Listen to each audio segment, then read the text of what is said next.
Patti de Bonitas. This is TV International, a program from a left and progressive point of view with news from Iran and the Middle East.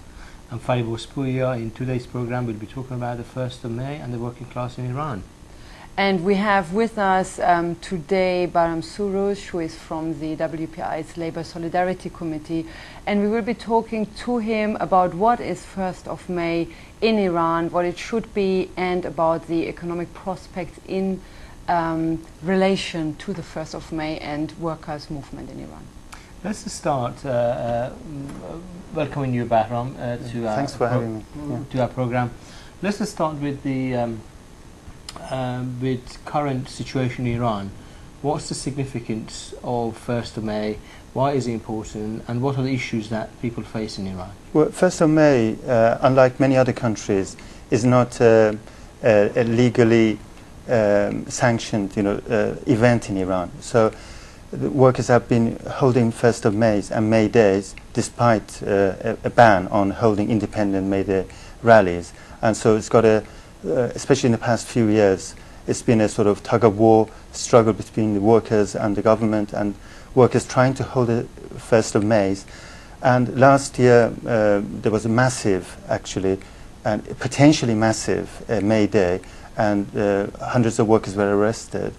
And many of these workers over the years have received long sentences for just taking part in May Day and for organizing it, participating in it. So that's why May Day in Iran is different in that sense. Yes, okay. But for example, Iran is member of the International Labour Organization, have been for a long time, nearly, 100 years now nearly. So I wonder, how come, what's happening? How come they, when you member of the ILO, you're supposed to implement the rights for workers to have free unions, but this is apparently not happening in Iran. Well, the Iranian regime has signed some of the fundamental conventions of the ILO, but they don't see themselves as necessary to observe them at all.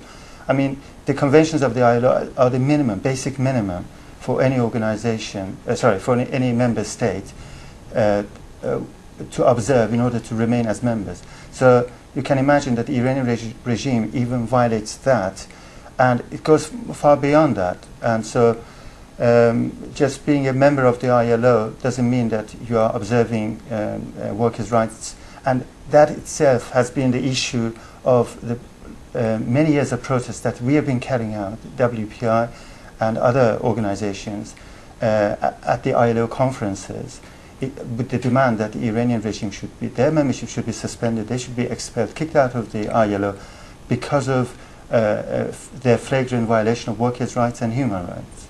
Bahram, tell us about what are the preparations currently being done in Iran in relation to organising 1st of May, despite the fact that 1st of May is not recognised, as you said earlier, as recognised by the government, and there is no right to freedom of organisation. And in the past, people have organised despite those restrictions. What have been done at the moment, generally in society, and specifically by the WPI? Yeah, well, I mean, as far as the workers' organisations are concerned, we don't know exactly what's going to happen. Last year, a few weeks or about a month before the actual May Day event, 10 labour organisations, 10 independent workers' organisations and associations jointly issued a statement, and they said that they would gather and hold a central event in one of the main parks in Tehran, whether the government allows it or not. That was very important. And if you look at it, that was sort of a precursor to the mass demonstrations that we saw in June after the elections. There's a very close connection with that, although it may not have been very clearly apparent then. But the fact that the workers' resolution there, it's been translated, the documents are there, they're very radical, very comprehensive demands there. The demands were very radical, and the fact that they said that we would hold it whether the government allows it or not, and it shows that it was an indication that the situation was changing in Iran. And it's exactly because of that that the government organized, mobilized nearly all of its forces to prevent that demonstration. They arrested, within the first 20 minutes, they arrested over 100 people. And if there hadn't been that clampdown, people estimate that 1,000, maybe 20,000 people may have come to that demonstration. So in that sense, it showed that Iranian society, you know, that anger is simmering, and the working class is at the forefront of this protest. So do you think that, because you just talked about the current and recent protests, so do you think this year there's going to be a change to 1st of May, looking at what has happened over the last 10 months? Well, this year is very important. It's very special.